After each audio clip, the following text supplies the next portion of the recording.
Bismillahirrahmanirrahim. Assalamualaikum warahmatullahi wabarakatuh. Selamat pagi anak-anak soleh-soleha. Hari ini alhamdulillahirrahmanirrahim kita akan melanjutkan kegiatan pembelajaran kita setelah tadi kita bergabung dengan Pak Dery di mata pelajaran PABP ya. Nah, sekarang kita akan masuk ke materi tema.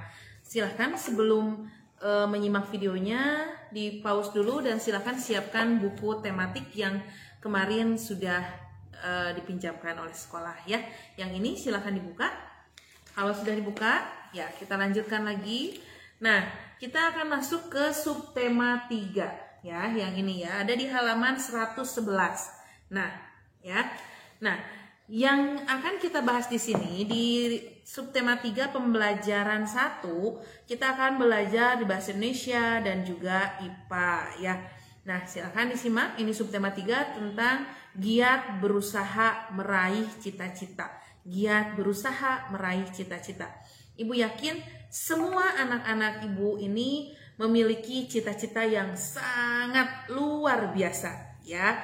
Nah, seperti ibu waktu ibu kecil, dari kecil ibu sudah bercita-cita ingin menjadi guru ya. Dan alhamdulillah hari ini, detik ini nih, ibu sudah menggapai cita-cita ibu, yaitu menjadi seorang guru. Nah, untuk menggapai cita-cita kita itu perlu adanya usaha ya, tidak bisa bermalas-malasan. Kita ingin menjadi guru, ingin menjadi dokter, ingin menjadi pilot atau apapun ya, harus disertai dengan usaha yang besar, usaha dan doa tentunya ya. Nah, tidak bisa kita bermalas-malasan hari ini. Kalian hari ini itu menentukan kalian di masa depan ya. Jadi harus ingat, apa yang kalian lakukan sekarang itu mencerminkan apa yang akan terjadi pada kalian di masa yang akan datang. Kalau sekarang kalian yang rajin belajar ya, giat belajar, terus bersikap baik terhadap siapapun, insya Allah nanti kedepannya juga akan menjadi orang yang bertanggung jawab, pintar dan sukses insya Allah gitu ya. Nah, tapi sebaliknya kalau misalnya sekarang aja kitanya males-malesan belajarnya, terus tidak melaksanakan ibadah, tidak sholat, terus tugasnya dikerjain sama mama sama ayah, terus nanti kedepannya di masa yang akan datang mau seperti apa? Sekarang mungkin tugas yang dikerjakan dibantu oleh orang tua atau malah ada yang dikerjakan sama orang tuanya, tapi nanti setelah kalian dewasa tidak akan bisa seperti itu. Jadi pribadi kalian harus dibentuk dari sekarang, dari kecil. Kalian menjadi orang yang pintar, tapi selain pintar kita harus menjadi orang yang bertanggung jawab ya, soleh, sopan dan berusaha keras, bekerja keras untuk meraih cita-cita. Nah, seperti itu ya. Nih, kita lanjutkan. Silahkan kita lihat di halaman 112. Nih ada gambar seperti ini. Ya, ada gambar ini nih. Tung tung. Nah, di gambar ini kita bisa lihat perbedaannya. Ya, ini adalah gambaran dari Sungai Pesanggerahan yang ada di Jakarta. Nah, sungai ini adanya di Jakarta. Lihat perbedaannya. Ya, perbedaannya terlihat nih ya. Jadi Sungai Pesanggerahan yang dulu dan yang sekarang itu sangat berbeda sekali ya. Sungai Pesanggerahan yang dulu nih ya, bersih, jernih ya. Tapi sekarang menjadi seperti ini. Kotor, bau, warnanya hitam ya. Ini mencerminkan bahwa kurangnya kesadaran masyarakat dalam menjaga lingkungannya. Nah, tapi ada orang yang berjasa. Ada orang yang berjasa dalam menjaga dan mewujudkan Sungai Pesanggerahan ini menjadi bersih dan indah ya. Ada orangnya. Ini dia orangnya. Nah, siapa ini? Ini adalah namanya siapa? Ada Bang Idin. Ini Bang Idin nih. Ini Bang Idin ya. Kita lihat cerita dari Bang Idin ini. Kita baca sama-sama, ada di halaman 113. Nah, ini cerita ini tentang si pendekar Kali Pesanggerahan. Si pendekar Kali Pesanggerahan. Kenapa bisa disebut pendekar? kita baca teksnya sama-sama ya. Ya. Simak di bukunya sambil ikuti membaca ya. Si pendekar kali Pesanggerahan. Keinginan untuk kembali melihat kali Pesanggerahan di Jakarta yang bersih seperti dulu ya, membuat Haji Khairuddin atau yang dikenal dengan Bang Idin berpetualang menyisiri bantaran sungai tersebut.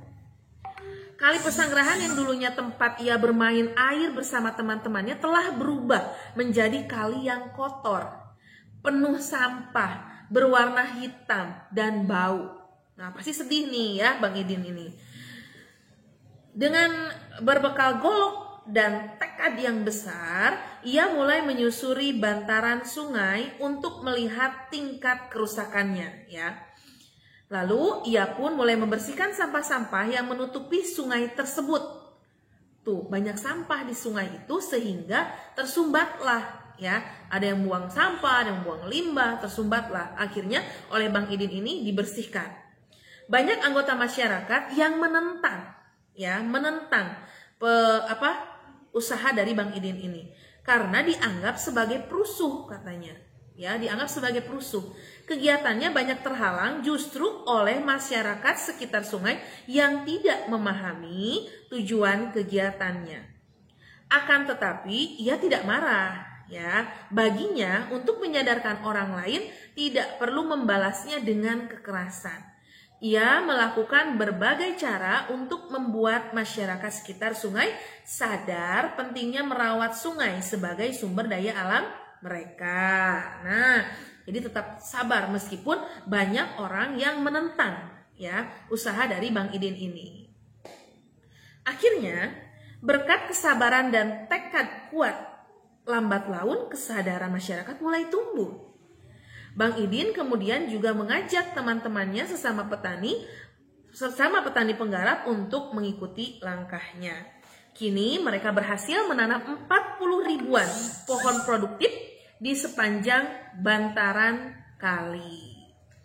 Lalu burung-burung yang dulunya pergi akhirnya mana tadi? Burung-burung yang dulunya pergi akhirnya kembali karena burung juga akan memilih tempat yang indah, yang bagus, pasti akan dihampiri ya. Mata air yang dulunya tertutup sampah kembali hidup. Air kali Pesanggerahan kini sudah normal kembali, sudah bagus lagi. Ikan-ikan bisa hidup dan berkembang biak. Sepanjang tepian kali Pesanggerahan menjadi hijau. Tuh, hijau lagi akibat Bang Idin. Burung-burung berkicau setiap hari. Bahkan burung cakakak yang bersarang di tanah dan sudah jarang ditemui di wilayah lain di Jakarta, kini sudah bisa ditemukan kembali. Pohon-pohon yang mulai langka di Jakarta dapat dijumpai di sini. Belum lagi tanaman obat yang jumlahnya mencapai 142 jenis. Di balik sikap kerasnya, pria kelahiran 13 April 1956 ini ingin membuktikan hanya orang yang benar-benar memahami alam yang dapat menyelamatkannya. Di tangan Bang Idin, kali Pesanggerahan yang kotor dengan bantaran yang tak terurus berubah menjadi lahan produktif yang alami. Nah, itu ceritanya. Jadi Sungai Pesanggerahan itu dulunya itu kan bersih gitu ya, indah. Lalu karena tidak bertanggung jawab, tuh banyak orang-orang yang tidak sadar, tidak bertanggung jawab akan pentingnya kebersihan. Akhirnya Sungai Pesanggerahan ini menjadi kotor, bau, hitam gitu ya. Akhirnya kan hewan-hewan juga, burung-burung juga enggan untuk datang, apalagi manusia ya. Nah, ini akan menyebabkan juga bencana. Kalau sungainya tidak terurus lalu tersumbat sampah, bencana apa yang akan terjadi? Yaitu banjir. Nah, itu kenapa sering banjir, karena kita sendiri, salah dari kita. Kenapa membuang sampah sembarangan, membuang limbah sembarangan ya. Jadi solusinya adalah perlu adanya kesadaran dari setiap orang ya. Nah, seperti itu penjelasannya. Nah, kita lihat sekarang, kita bedah teks yang tadi kita baca ya. Silahkan lihat halaman 114. Di sini ada kita mengisi diagram. Di diagram ini kita akan tentukan cita-cita Bang Idin itu apa, ya, berdasarkan teks bacaan yang tadi. Terus halangan yang dihadapinya apa saja ketika untuk mewujudkan cita-cita yang ingin dicapai, ada halangannya apa saja. Yang kedua, sikap yang dimiliki Bang Idin apa, ya. Yang terakhir ada usaha yang dilakukan untuk mewujudkan impiannya itu, apa yang dilakukannya. Coba kita bahas. Cita-cita Bang Idin. Cita-citanya apa? Kita lihat lagi teksnya.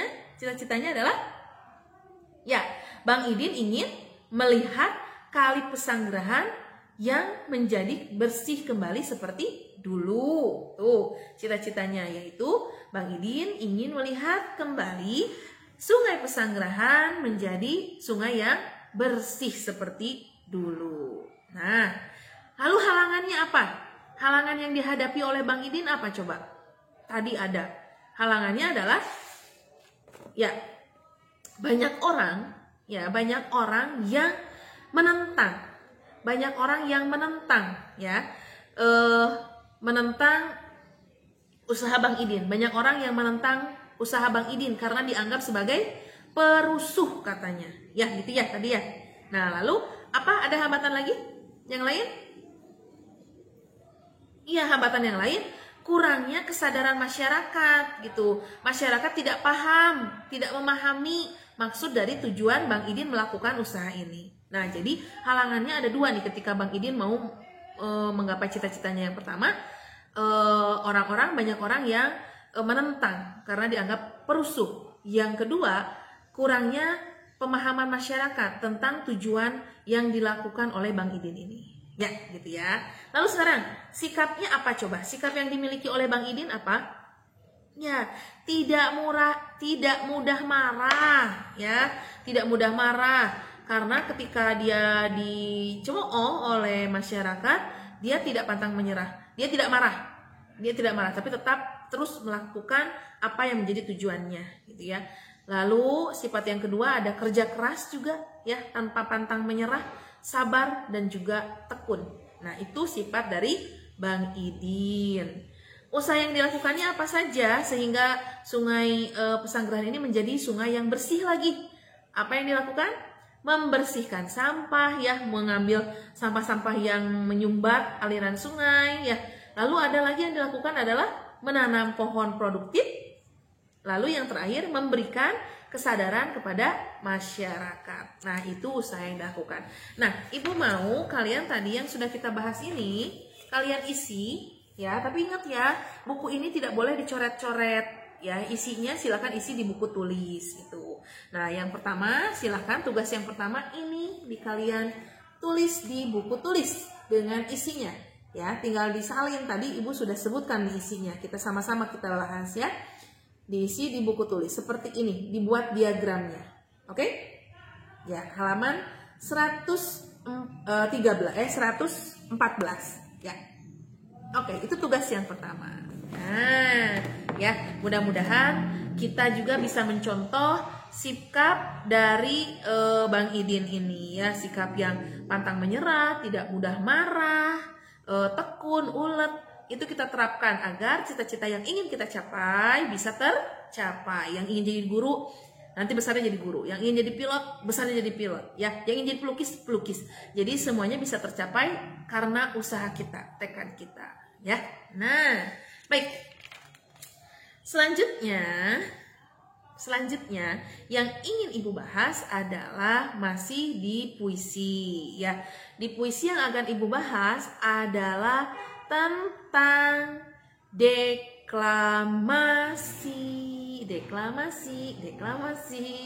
Ada yang pernah dengar gak apa itu deklamasi? Deklamasi itu apa? Ada yang pernah dengar?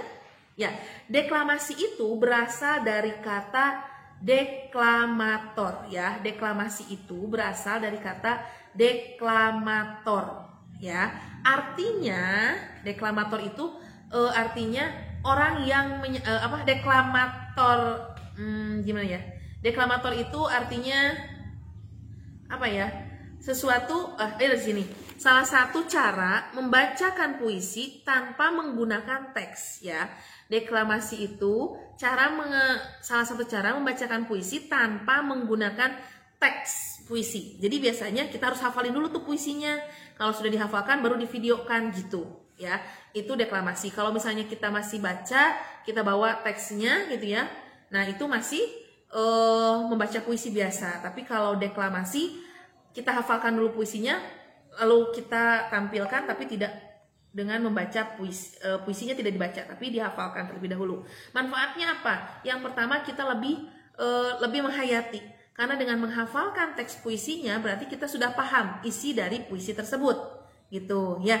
Kalau sudah paham, berarti kita akan lebih bisa menjiwai ketika membaca puisi. Nah, gitu. Nah, membaca puisi ini atau deklamasi juga sama, harus memperhatikan bagaimana cara memikat hati penonton, ya. Caranya supaya penonton juga merasakan isi dari puisi itu seperti apa. Kalau puisi sedih, gimana caranya supaya penonton itu juga merasa sedih, gitu ya. Nah, dengan cara bagaimana? Dengan mengoptimalkan penampilan dari suaranya, ya, intonasinya, ekspresi wajahnya, temponya, dan ketepatan pengucapan ejaan, ya. Jadi beda dengan cara membaca biasa seperti yang sudah Ibu jelaskan, ya. Harus ada hal-hal yang harus diperhatikan kalau baca puisi. Nah, tanda jeda dalam puisi ini ada nih, ya, ada tanda jeda. Tanda jeda dalam puisi ini diperlukan karena puisi itu memiliki irama. Kalau kayak baca biasa misalnya, Indonesia memiliki berbagai sumber daya alam yang dapat memenuhi kebutuhan hidup seluruh warga penduduknya. Datar aja ya, maksudnya tidak ada iramanya gitu. Tapi kalau puisi ada iramanya, makanya perlu ada tanda jeda, ya. Iramanya, lafalnya, intonasi, bunyi, dan nada suara. Nah, hal tersebut dilakukan supaya puisi yang disampaikan ini memiliki jiwa dan rasa yang harus disampaikan kepada penontonnya atau pendengarnya. Kalau asal membaca saja, pendengar juga cuma ngedengerin doang, tapi tidak nyampe ke hati gitu. Cerita sedih datar aja, tapi nggak sedih penontonnya, berarti belum nyampe gitu ya.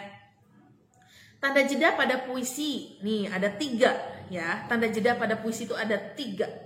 Nah, yang pertama itu tanda jedanya garis miringnya 1. Ya, jadi ada 3 nih tanda jeda itu. Ada yang garis miringnya 1, ada yang garis miringnya 2 seperti di buku ini nih. Nah, ada yang 3. Ya, jadi tanda jeda itu simbolnya ada yang garis miringnya 1, 2, dan 3. Apa bedanya? Nah, yang pertama nih seperti di buku, kalau tanda 1 itu berhenti sebentar untuk bernapas. Biasanya pada koma atau di tengah baris, ya. Ada satu bait itu misalnya ada 4 baris. Nah, 1 baris itu di tengah-tengahnya kita mau ngambil napas dulu. Itu 1 garisnya. Kalau garis miringnya 2, ya, itu berarti berhentinya agak lama. Biasanya koma di akhir baris yang masih berhubungan dengan baris berikutnya. Ya, kalau yang garis miringnya 3 itu berhentinya lama sekali, biasanya pada titik baris terakhir atau pada akhir puisi. Nah, misalnya nih ya ingat ya. Jadi tanda jeda pada puisi itu ada 3. Kalau yang garis miringnya 1 itu berhentinya sebentar hanya untuk menarik napas dan biasanya ada di tengah baris gitu. Kalau yang 2 itu berhentinya agak lama, biasanya ada di akhir baris. Kalau yang garis miringnya 3 itu lama sekali, biasanya di akhir puisi, ya. Di akhir puisi, ketika selesai bacaan puisi, kita tidak langsung selesai pergi, gitu, enggak gitu. Tapi setelah selesai kita berhenti dulu, ya, gitu. Kita lihat di contoh puisi yang Penjaga Alamku, ya. Kita baca ya, sama-sama ya. Nanti tugasnya kalian salin puisi ini, terus tulis, kasih penggalan-penggalan. Misalnya seperti ada kayak contohnya di sini. Nah, nanti kalian tulis penggalannya, misalnya di sini nih ya. Kita bacain dulu deh ya. Nah, kita contohkan. Ibu belum dihafalin ya. Maaf ya, tapi harusnya dihafalin dulu kalau mau deklamasi. Penjaga alamku. Karya D. Caritas. Kau tidak pernah lelah. Kau tidak pernah putus asa. Kau tidak pernah menyerah mencintai alam di mana kau dibesarkan. Angin dan badai adalah sahabatmu. Hujan dan panas adalah penolongmu. Air sungai adalah kehidupanmu. Alammu adalah ibumu. Maka engkau menjaganya, maka engkau memeliharanya, maka engkau merawatnya, karena alam adalah ibumu. Nah, dari penggalan puisi tadi, dari dibacakan tadi, itu ada yang berhenti sebentar. Ibu contohkan misalnya ya, nanti tugasnya kalian tulis di buku tulis puisi ini disalin, tapi ditambahin. Di sini ada ini misalnya, kau tidak pernah lelah tadi ibu. Setelah kau, ini kalian tambahin garis miring 1, karena berhenti sebentar untuk menarik napas. Kau tidak pernah lelah. Ini di baris akhir baris, itu kita tambahin garis miring yang 2, tanda jeda yang 2. Ya, berarti berhentinya agak lama untuk melanjutkan ke baris yang selanjutnya. Kau tidak pernah putus asa. Berarti kau di sini kalian garis miringin 1, ya. Karena berhenti sebentar untuk tarik napas, tidak pernah putus asa. Itu sekaligus. Di sininya kasih tanda garis 2. Seperti itu. Ibunya nggak ada pulpen ya. Nah, seperti itu contohnya. Nah, seperti contoh inilah ibu tulis nih. Nanti tugasnya itu seperti ini ya. Kamu tulis lagi puisinya, tapi ada tanda jedanya. Misalnya ini, kau tidak pernah lelah. Kaunya di sini berhenti napas sebentar. Berarti kalian garisin gini 1. Tidak pernah lelah. Berhenti agak lama dan maju ke baris yang selanjutnya. Berarti ini 2. Gitu. Sama ke bawahnya juga, silahkan tentukan bagaimana. Ingat, kalau baris yang ketiga itu berarti berhentinya lama sekali. Biasanya ada di akhir puisi, ya. Nah, seperti itu. Nah, itu tugas yang kedua ya, silahkan. Nah, yang ketiga nih, yaitu di materi IPA. Di materi IPA ini kita masih membahas tentang sumber daya alam ya. Bisa dilihat di halaman 116 nih di bawah nih. Coba kita baca ya. Nih.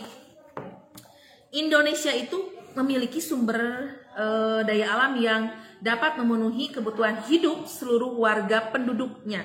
Sumber daya alam hayati dan sumber daya alam non hayati misalnya ya. Ada berupa tersedia melimpah di Indonesia, banyak sekali. Tergantung sekarang diserahkan kepada manusianya mau merawat atau tidak. Kalau tidak dirawat ya akan habis atau akan rusak ya sumber daya alamnya gitu.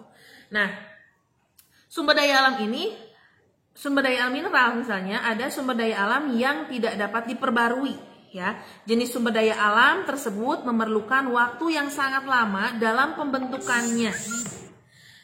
Waktunya tidak sebanding dengan cepatnya sumber daya alam yang digunakan untuk kebutuhan hidup manusia. Sumber daya alam mineral yang dimaksud ini berupa bantuan dari bahan tambang. Bantuan dapat berupa pasir, tanah liat, dan semen. Nih, bahan tambang berupa emas, besi, batu bara, dan minyak bumi. Nah, itu termasuk sumber daya alam yang tidak dapat diperbaharui. Ibu salah ngomongnya terus. Sumber daya alam hayati, nah kalau tadi ya yang sumber daya alam tidak dapat diperbarui itu sumber daya alam mineral juga disebutnya. Yang selanjutnya ada sumber daya alam hayati, ini berupa tumbuhan dan hewan, menjadi sumber makanan manusia, tumbuhan dan hewan ini. Selain itu, tumbuhan dan hewan ini berperan untuk menjaga keseimbangan alam. Bencana alam yang terjadi salah satunya karena keseimbangan alam ini terganggu. Salah siapa? Biasanya manusia. Gitu ya, tidak menjaga. Nah, banjir di Jakarta nih, karena sungai-sungainya tidak dipelihara oleh siapa? Oleh manusia, ya. dan dijadikan tempat pembuangan sampah oleh siapa? Oleh manusia, ya, yang tidak bertanggung jawab, yang tidak sadar akan pentingnya kebersihan. Hal ini menyebabkan kerugian yang sangat besar, ya, kerugian yang sangat besar, baik bagi manusia itu sendiri ataupun bagi makhluk hidup yang lainnya, untuk tumbuhannya atau hewannya. Tadi aja burung nggak mau singgah ya di Sungai Pesanggerahan karena kotor gitu. Nah, alam dan sumber daya alam ini memang harus dijaga agar lestari. Tugas siapa? Tugas kita, ya. Semua orang dapat melakukan sesuatu untuk menjaga dan memeliharanya. Jika alam rusak, manusia dan makhluk hidup lainnya akan kehilangan tempat tinggal dan sumber kehidupan lainnya, ya. Jadi dikarenakan oleh manusia, maka yang rugi juga manusia sendiri dan makhluk hidup yang lainnya.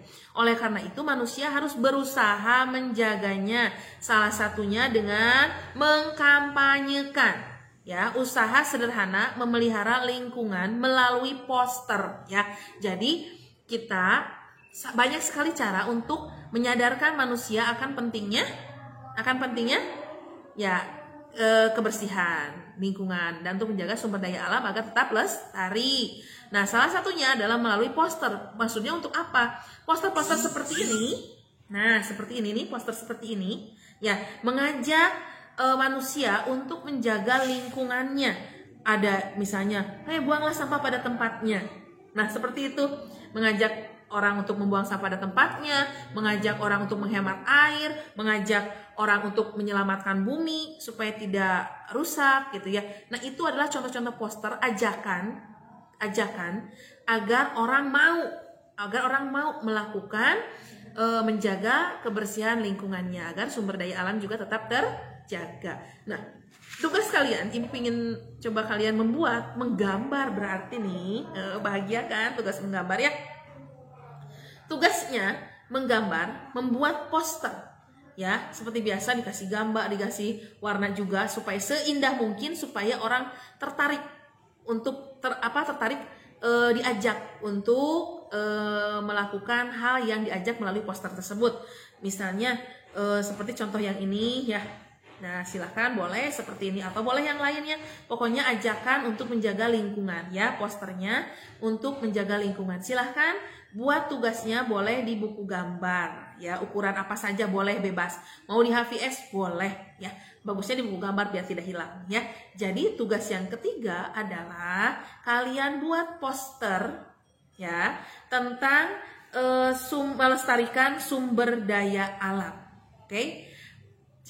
Tugas yang ketiga membuat poster cara mengajak orang-orang untuk melestarikan sumber daya alam ya. Nah, silahkan contohnya bisa tadi seperti yang ini ya, itu silahkan. Oke. Nah, itu tugasnya. Ibu ulangi tugas hari ini. Yang pertama kalian buat ini, tadi sudah ada isinya, ini udah sebutkan. Yang ini tugas yang pertama tinggal disalin itu ya. Yang kedua juga ini puisi ya, kasih tanda jeda. Yang ketiga adalah yang tadi membuat poster. Ya, baik, selamat belajar, selamat mengerjakan tugasnya.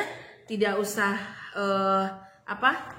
khawatir capek, jangan kalah dulu sebelum berusaha ya. Silahkan, selamat belajar, selamat mengerjakan tugas. Ibu seperti biasa tunggu sampai jam 9 malam. Oke? Assalamualaikum warahmatullahi wabarakatuh.